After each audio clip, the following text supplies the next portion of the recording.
This is for you. Thank you. దేనికిది? Not for Valentine's Day. You can guess, but హే భగవాన్ కా not bad. You're too intelligent. I saw the teaser of Hey Bhagwan. It's excellent. So I thought I should wish you like this. You don't give me rose, so నేను ఇచ్చాను మీకు. నేనే నీకు మళ్ళీ రోజు ఇస్తాను. తీసుకో. Happy Valentine's day. Thank you so much. But I saw the teaser. అందరూ అన్ని characters are talking about business. What is the business? You tell me. I'm quite curious to know. చెప్పరు. అరే మరి అందరూ you're talking about business, you have to tell me what is the business, right? చెప్పను. కొద్ది రోజులు release అవుతుంది కదా, అంత ఇదేంటి? నీకు ఒకటి తెలుసా, నాకు నేనే చెప్పుకోలేదు కాబట్టి నేను ఎవరికి చెప్తాను? So what is the business అని? అవును, ఈ బిజినెస్ చెప్పం మేము. Suhas is talking about business, you are talking about business, the heroine is talking about the business. అవును, everybody is సినిమా అంతా బిజినెస్ గురించే. కానీ okay, you tell me what is the business. ఇప్పుడు గ్లిమ్స్ దీంతో start అయింది. కట్టప్ప ఎందుకు అదే బాహుబలిలో కట్టప్ప ఎందుకు బాహుబలిని పొడిచాడని, అలాగా ఇది అంత వైరల్ అయింది. మరి అంత వైరల్ అయిందని అలా వైరల్గానే ఉంచాలి కదా. సినిమా రిలీజ్ అయ్యే వరకు tell me also. చెప్పను. నాకే నేను చెప్పుకోలేదంటే నీకెలా చెప్తాను? కాబట్టి నీకు చెప్పను. మీ దృష్టిలో లవ్ అంటే ఏంటి చెప్పండి, వదిలేసే. నా దృష్టిలో లవ్ అంటే నేను నువ్వు అని నేను చెప్పొచ్చు, కానీ అది కూడా మళ్ళా చెప్తా. నేను నువ్వు చెప్పొచ్చు. అంటే లవ్ అంటే ఏంటంటే ఒకటి నిస్వార్థంగా ప్రేమించడం, ఏమీ ఎదురు చూడకుండా. రెండు ఏంటంటే ఎటువంటి యొక్క ఒడిదుడుకులు ఎదుర్కొన్నా, ఎటువంటి ఒక సమస్యలు ఎదుర్కొన్నా అన్ని దాటి నీ చేయి నేను విడిచిపెట్టను అని చెప్పి నిలబడేదే లవ్. కాబట్టి అది మనకు చెప్పొచ్చు, కానీ మనకి ఇంకా మనం ప్రూవ్ చేసుకోవాల్సింది ఉంది. నిజంగా నా దృష్టిలో ఫస్ట్ నాకు లవ్ అంటే కృష్ణయ్య విజయనుల గారిదే. ఎందుకంటే వాళ్ళు ఆ టైంలో చాలా ఎదుర్కొన్నారు. కానీ సమాజం 100 మాట్లాడుకుంటుంది, కానీ ప్రేమించిన వాళ్ళని వాళ్ళ మనసు వాళ్ళకే తెలుస్తుంది. వాళ్ళు ప్రేమించి పెళ్లి చేసుకొని అందరినీ కలుపుకొని సమాజాన్ని యొక్క మంచి అంటే ఒక మెప్పుని తీసుకొని ఒక జీవితం గడిపి ఇద్దరు అలాగే వెళ్ళిపోయారు. సో నిజంగా ప్రతి వాళ్ళు కూడా చాలామంది ఇలా ఒక పార్ట్నర్ దొరకాలని కోరుకుంటారు. That is true love. Good, I'm very happy. Thank you very much. Now tell me, what is that business you're talking about in the film? Das and describe అది కూడా అలాగే చెప్పాము. కాబట్టి risk business and it's not all the అది మళ్ళీ అదే చెప్పాలి. కాబట్టి ఈ బిజినెస్ ఏంటనేది నీకు చెప్తాను. ఎప్పుడు? సినిమా కాదు, సినిమా రిలీజ్ అయినప్పుడు చెప్దాం అనుకున్నా. సరే, ఇంటర్వ్యూ ఎండ్లో చెప్తానులే. ఓకే, ఇంటర్వ్యూ ఎండ్లో చెప్తాను. నెక్స్ట్ క్వశ్చన్ అడుగు. ఓకే, అయితే మీరు చెప్పరు, నేను మళ్ళీ వేరే క్వశ్చన్ అడుగుతా. Serious question. ఇప్పుడు కోవిడ్ తర్వాత నాకేమనిపించిందంటే మేకింగ్ ఆఫ్ ఫిల్మ్స్ తర్వాత సినిమా చూడడం అన్నీ కొంచెం మారింది అని నేను అనుకుంటా. How do you look at it? మనకు ఎలా ఉండేదంటే ఒరిజినల్గా హాలీవుడ్ సినిమా ఉండేది, ఇంగ్లీష్ సినిమా. దాన్ని ఒక ఆకాశంలో పెట్టుకు చూసాను వాళ్ళం. తర్వాత మన హిందీ సినిమా వచ్చింది, రీజనల్ సినిమాలు తెలుగు, అరవం, కన్నడం, మలయాళం. ఎవరికి వారే యమునా తీరే వాళ్ళకు ఒక ఆడియన్స్, వాళ్ళకు ఒక టైప్ ఆఫ్ సినిమా ఉండేది. కాలక్రమేణా టెక్నాలజీ మారడంతో పాటు కోవిడ్ మహమ్మారి వచ్చిన తర్వాత ప్రజలు వరల్డ్ సినిమాకి అలవాటు పడ్డారు. ఒక రకంగా అదొక పెద్ద ఛాలెంజ్ అయింది సినిమా తీసేవాళ్ళకి. బట్ అది ఒక కొత్త డోర్స్ని ఓపెన్ చేసింది సినిమాలకు. అంటే ఇది మన తెలుగు ఇండస్ట్రీని కరెక్ట్గా తెలుగు ఇండస్ట్రీ దాన్ని వాడుకుంది. ఇప్పుడు వచ్చిన యంగ్ డైరెక్టర్స్, మన గోపియాచార, మన సినిమా డైరెక్టర్ కానీ ఇలాంటి వాళ్ళు అందరూ కూడా ఒక కొత్త ధోరణిలో ఆలోచించడం మొదలుపెట్టారు. ఎందుకంటే ఎప్పుడైతే ప్రపంచ సినిమాకి అలవాటు పడ్డారో, ఒక బఫేకి అలవాటు పడ్డారో, ఒక టైప్ ఆఫ్ భోజనం అనేది అందరికీ నచ్చదు. కాబట్టి ఇలాగా ఇవాళ జనాలు ఏం కోరుకుంటున్నారు? థియేటర్కి వెళితే 1000 రూపాయలు 2000 అవుతుంది. సో ఒక థియేటర్కల్ ఎక్స్పీరియన్స్ మేము ఖర్చు పెట్టాలంటే దానికి తగినట్టు మాకు సాటిస్ఫాక్షన్ మీరు ఇవ్వాలి అనేదే వచ్చింది. అది పెద్ద ఛాలెంజ్ ఫిల్మ్ మేకర్స్కి. సో బట్ ఖచ్చితంగా మన తెలుగు ఇండస్ట్రీ ప్రూవ్ చేస్తూనే వచ్చాం, వరుసగా హిట్లు ఇస్తూ.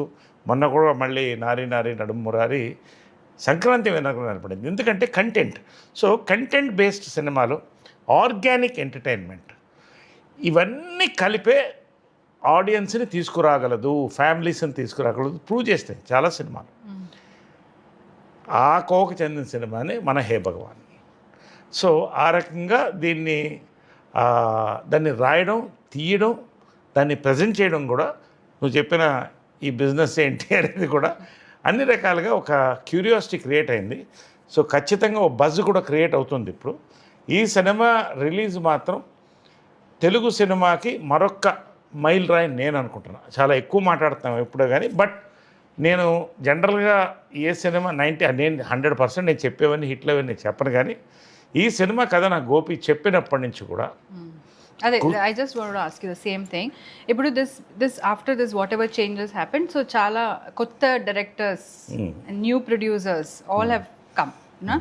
I think because I have seen it all, because మీరు చాలా ఇలాంటి అంటే కొత్త యంగ్స్టర్స్తో చేస్తున్నారు కాబట్టి నాకు కూడా తెలిసింది. So how do you look at all this, like the new producers? ఎందుకంటే మీరు ప్రొడక్షన్ వైజ్ కూడా చాలా చూసారు, అమ్మగారు చేశారు, సో కృష్ణ గారితో you have done lot of work. So ఈ production direction how it has changed as you select the roles? అంటే ఒకటేంటంటే ఒక 10 yearsకి ఒక జనరేషన్ గ్యాప్ వస్తుంది. ఈ 10 yearsలో ఏమవుతుందంటే కొంతమంది పాత వాళ్ళు వెళ్ళిపోతారు, కొత్త వాళ్ళు వస్తారు, కొంతమంది ఉన్నవాళ్ళు ఇంకా ఎదుగుతారు. ఈ మార్పులన్నీ కూడా ఆడియన్స్ పల్స్ పట్టి వెళ్తుంది. సో ఇవాళ నేను ఇలా యంగ్గా ఎందుకున్నానంటే, అబ్బా, నేను పనిచేసే దర్శకులందరూ కూడా అంటే ఉన్న ఫ్యాక్ట్ చెప్తున్నాను. నా దర్శకులు ఇప్పుడు నా దర్శకులందరూ కూడా 25-40 ఏజ్ గ్యాప్లో ఉన్నారు, ఏజ్ గ్రూప్లో ఉన్నారు.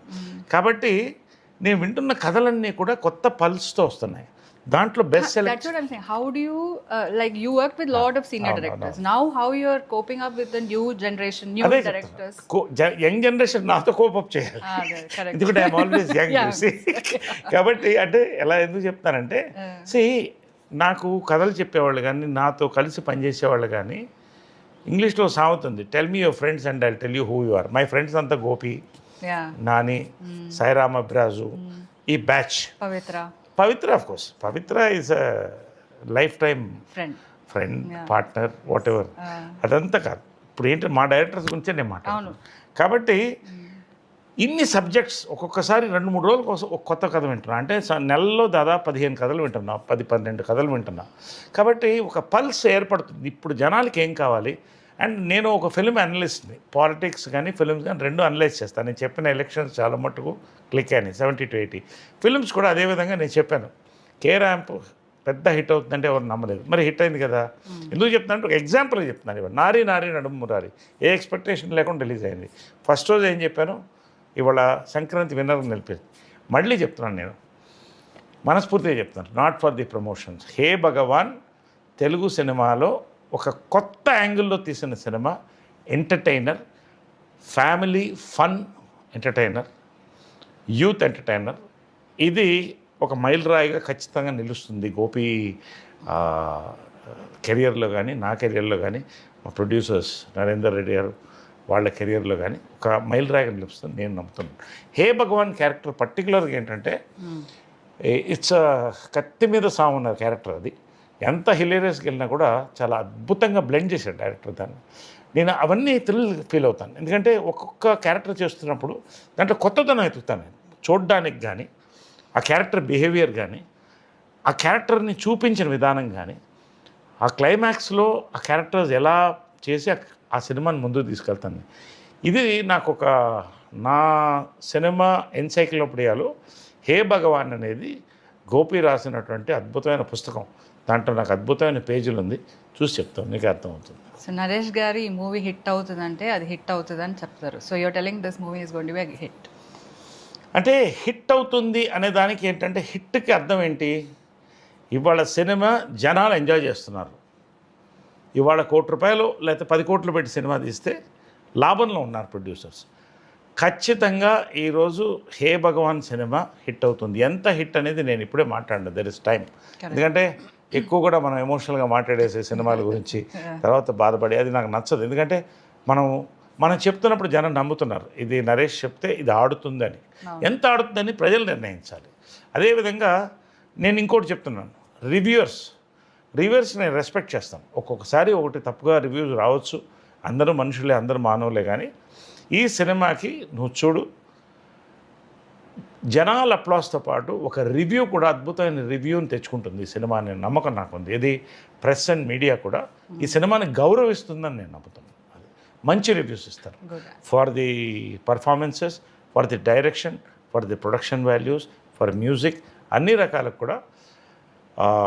హే భగవాన్ టైటిలే నాకు చాలా ఇష్టమైన టైటిల్. నేను గ్లిమ్స్ రోజే అందరికి చెప్పాను, నాకు ఎందుకు ఈ టైటిల్ నచ్చేసింది, హిట్ అనే కళ హే భగవాన్లో కనపడుతుందని చెప్పాను. హూ ఇస్ ద భగవాన్ అది కూడా చెప్పను. Okay, forget that. Now tell me the characters at least in the film. ఎవరెవరు ఏం చేస్తున్నారు? సుహాస్ గురించి చెప్పండి. తర్వాత ఐ సా ఇప్పుడు జనరల్గా ఏమవుతుందంటే ఫాదర్ న్యాచురల్గా హీరో ఆఫ్ సన్, న్యాచురల్గా. ఎందుకంటే ఫాదర్ మదర్ని చూస్తారు, మదరే హీరోయిన్, ఫాదర్ హీరో. ఇది వాళ్ళ డ్రీమ్స్.